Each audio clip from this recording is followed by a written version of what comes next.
Okay, I want to write a quick video review here to show you the two specific failures that I experienced with this drone that I think you should know about before you consider purchasing it. The first one involves the drone loss of GPS signal. I had 16 satellites locked, all the GPS dropped. I could see that on the controller and also on the application. And at that moment, it was currently holding steady against a mild breeze of about 5 to 7 miles an hour.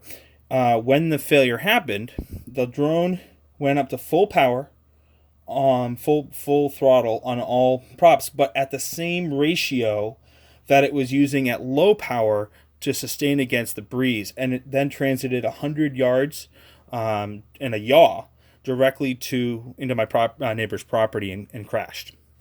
And I was able to repeat that on several occasions where the drone would lose GPS connectivity. And again, whatever it was doing at that time, if it was 90-10 power between the two sides, that is exactly the ratio. And then it would go to full power and then go away. Other reviews report where no breeze sitting at idle, where GPS it's not having to work hard to maintain position with GPS. The GPS was lost, and the drone behaved the exact same way, where people say it just went to full throttle and just went up and up and up.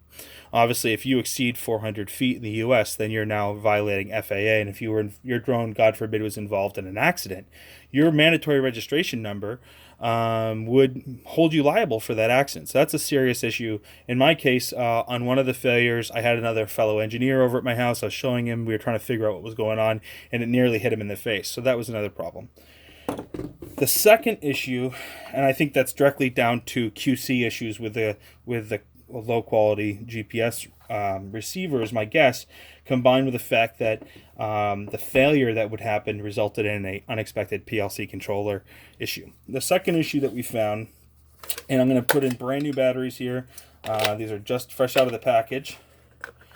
And when I turn on the controller here, the first thing you're going to see is that the button will go on, but there's no specific click. It doesn't actually, there's no detent for the power button, which means if you even touch the button slightly, the power will go out. Okay, now that's one thing, don't touch the power button. But I'm going to press on the chassis, and the power goes out. So what happened to me and why the drone suddenly lost control and flew 100 yards across my neighbors was a compound issue of two failures. The first failure is that this unit, when it loses GPS control, will repeat the same command that it was getting prior to losing GPS control. That is a programming fault. Okay, the fact that it drops GPS suggests a quality control fault.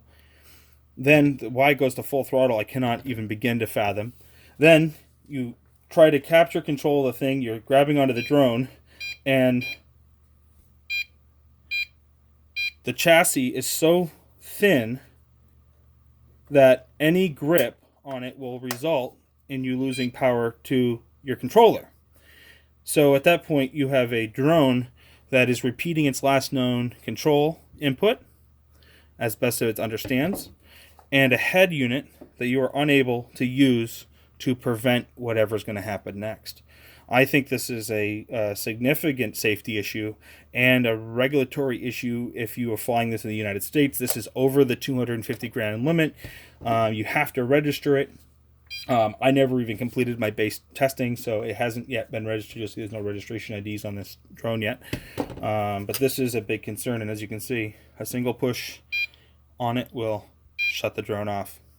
On a positive note, the customer service was excellent.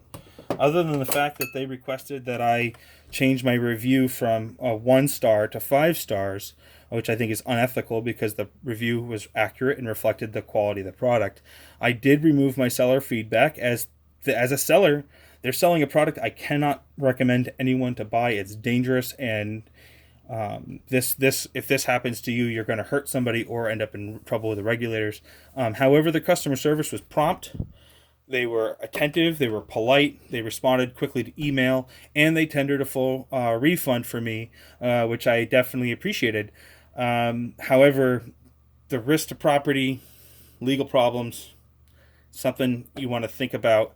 And unless HollyStone can reply with how they have addressed the quality control issues and the design issues and the software problems with this drone, this is really something that you can't trust, and I can't recommend. Anyway, hope this video review was helpful. If you have any questions, feel free to add a comment. Take care. Bye-bye.